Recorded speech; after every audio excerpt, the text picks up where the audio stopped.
Bueno, muchachos, en esta oportunidad vamos a hablar sobre la representación de funciones o de una función. Una de las representaciones es la representación verbal.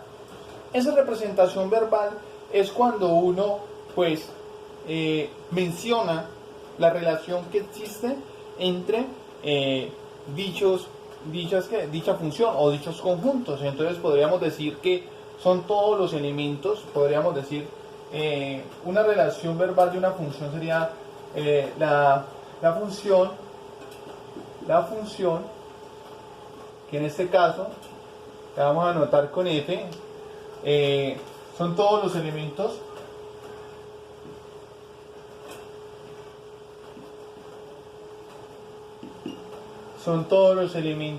¿qué? Son todos los elementos relacionados, ¿sí? Relacionados entre dos conjuntos, relacionados entre dos conjuntos, pues en este caso decimos A y B, ¿cierto? Son todos los elementos relacionados entre dos conjuntos, entre A y B. ¿Qué? Dicha relación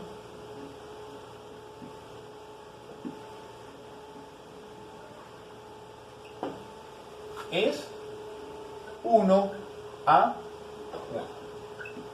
Listo.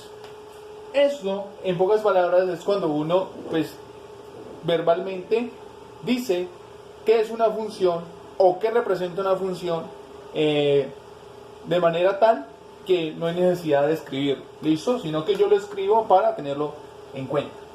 Pero tenemos la siguiente, tenemos la representación. La representación, en este caso, hablaríamos de representación por medio de fórmula.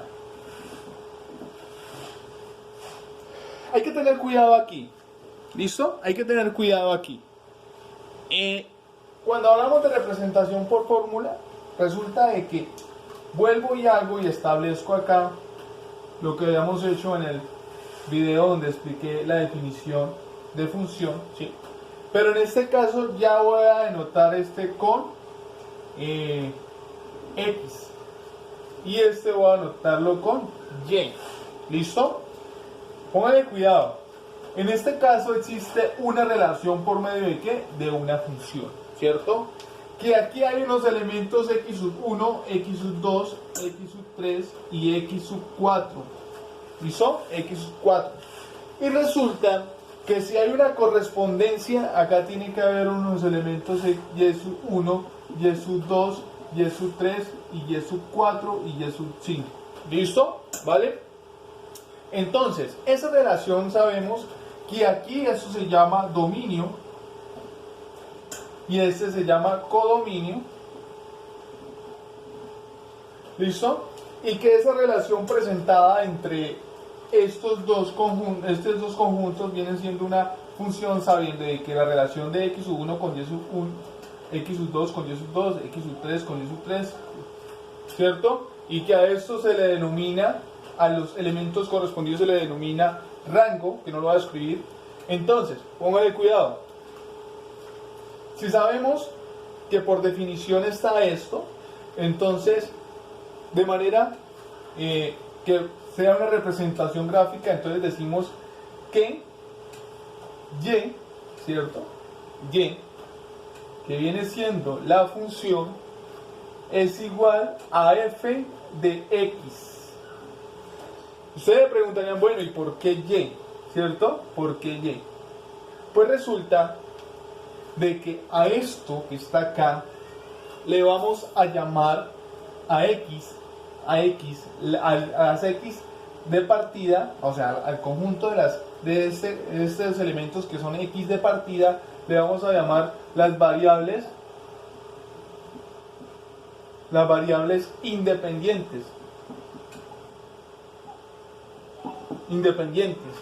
Y a las Y le vamos a llamar las variables dependiente. ¿Por qué? Porque resulta de que la variable y depende de los valores que tenga la variable x, que en otras palabras podríamos hacer la representación de la siguiente manera. Si tenemos el conjunto A y el conjunto B, en este caso decimos que lo vamos a denotar con X y existe una relación entre ellos, entonces vamos a denotar X1, X2 y X3. ¿Listo? Y acá vamos a denotar lo siguiente. Para que me dé Y, que viene siendo esto, entonces pongan cuidado, esta Y viene siendo esto, entonces yo podría decir que F de X1, ¿cierto? F de X2 y F de X3, ¿cierto? Y F de X4, ¿cierto?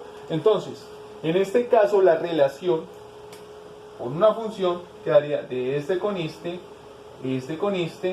y esta con esta. ¿Listo? Miren, o sea que en últimas podríamos decir que Y es igual a Fx1, ¿cierto? Y1, vamos Y es igual Y1, Y2, Fx2, Y3, Fx3. Y tenemos que esta es la manera de representar una función de manera por fórmula. Normalmente nosotros encontramos en la teoría, ¿cierto?, que los elementos, ¿sí?, los elementos del conjunto de partida pues terminan siendo todas las veces las X, ¿sí?, que las X es el dominio y el codominio es la variable Y. Nosotros, por ejemplo, normalmente conocemos en los libros que nos ponen como f de x es igual a x más 2. En este caso, pues esto termina siendo una función representada de manera por fórmula. Pero antes de llegar a esto hay que conocer todo lo que hicimos acá, porque es importantísimo poder tener en cuenta toda esta teoría. Y desde luego que es importantísimo, ¿no? Importante que sepamos de dónde sale esa Y, porque Y es igual a f de x, y sabiendo de que f de x pues viene siendo la variable dependiente de quién, de la variable independiente que termina siendo x. ¿Listo? Muchachos, espero que traten de interiorizar esta parte de la manera de representación de fórmula y de manera de representación verbal, ya que es importante e indispensable poder entender esto para poder avanzar, ¿vale?